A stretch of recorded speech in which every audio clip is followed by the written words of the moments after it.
কলিকাতা বিশ্ববিদ্যালয় BA third semester ও fifth সেমিস্টারের সকল ছাত্রছাত্রী, তোমাদের যাদের ব্যবহারিক বাংলা সাবজেক্টটি রয়েছে অর্থাৎ এসইসি A2 পেপারটি রয়েছে, তোমাদের জন্য আজকের এই ভিডিওটি খুবই গুরুত্বপূর্ণ হতে চলেছে। কারণ আজকের এই ভিডিওটিতে তোমাদের একটি খুবই গুরুত্বপূর্ণ 5 নম্বরের বড় প্রশ্নের উত্তর নিয়ে আলোচনা করব।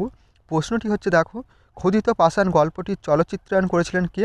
এই চলচ্চিত্র সম্পর্কে কী কী তথ্য পাওয়া যায় আলোচনা করো। খুবই গুরুত্বপূর্ণ প্রশ্ন।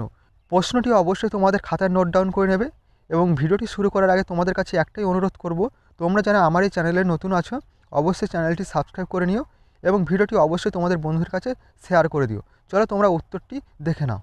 দেখো, তোমরা প্রশ্নের উত্তরটি দেখে নাও। দেখো, প্রশ্নটি ছিল তোমাদের, ক্ষুধিত পাষাণ গল্পটির চলচ্চিত্রায়ন করেছিলেন কে? এই চলচ্চিত্র সম্পর্কে কী কী তথ্য পাওয়া যায় আলোচনা করো। প্রশ্নটি খুবই গুরুত্বপূর্ণ প্রশ্ন।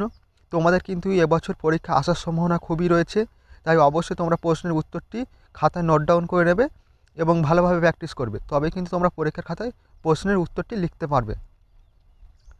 চলো প্রশ্নের উত্তরটি দেখে নাও। দেখো, উত্তরে বলা হয়েছে, দেখো, প্রখ্যাত চলচ্চিত্র পরিচালক তপন সিংহ 1960 সালে ক্ষুধিত পাষাণ নামক রবীন্দ্র গল্পটির রূপান্তর ঘটান চলচ্চিত্রের মাধ্যমে। ছবিটির প্রযোজনা করেন হেমেন গঙ্গোপাধ্যায়। ছবিটির পরিচালনা ও চিত্রনাট্যের দায়িত্ব নিয়েছিলেন তপন সিংহ। আলোকচিত্রের ক্ষেত্রে কাজ করেন বিমল মুখোপাধ্যায়। সঙ্গীত পরিচালনা করেন ওস্তাদ আলী আকবর খাঁ। ছবিটির সম্পাদনা করেন সুবোধ রায়। শব্দগ্রহণ করেন অতুল চট্টোপাধ্যায় ও নৃপেন পাল। অভিনেতা অভিনেত্রী ছিলেন অরুন্ধতী দেবী, সৌমিত্র চট্টোপাধ্যায়, ছবি বিশ্বাস, রাধারমণ ভট্টাচার্য, পদ্মা দেবী, দিলীপ বীণাচাঁদ, রবীন বন্দ্যোপাধ্যায়, ধীরাজ দাস প্রমুখ বিশিষ্ট ব্যক্তিবর্গ। ছবিটি 1960 সালের 6ই মে মুক্তি পায় মিনার ছবিঘর অন্যান্য প্রেক্ষাগৃহে। ছবিটির মাধ্যম ছিল সাদা কালো। রবীন্দ্রনাথ ক্ষুধিত পাষাণ গল্পটি লিখেছেন 1302 বঙ্গাব্দ। গল্পটির বিষয়বস্তু ছিল পাথর মানুষের আত্মকথা, টানপোড়েনের ইতিহাস।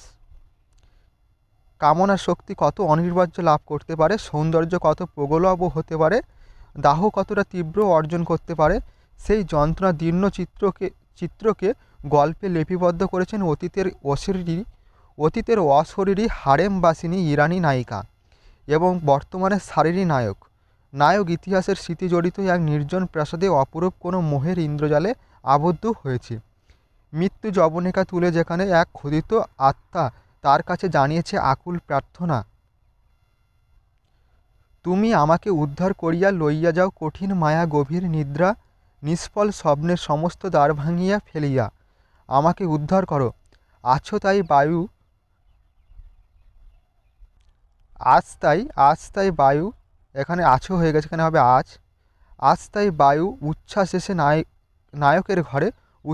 নায়কের ঘরের বাতিকে স্পর্শ করে তাকে অন্ধকারে নিমজ্জিত করে এবং সেই আরাবল্লী গিরিকুঞ্জের সমস্ত মিশ্রিত সৌরভের মধ্যে যেন অনেক আদর, অনেক চুম্বন, অনেক কোমল কর স্পর্শ নিভৃত অন্ধকারপূর্ণ করিয়া ভাসিয়া যায়, কিন্তু ইতিহাসকে উদ্ধার করা যায় না।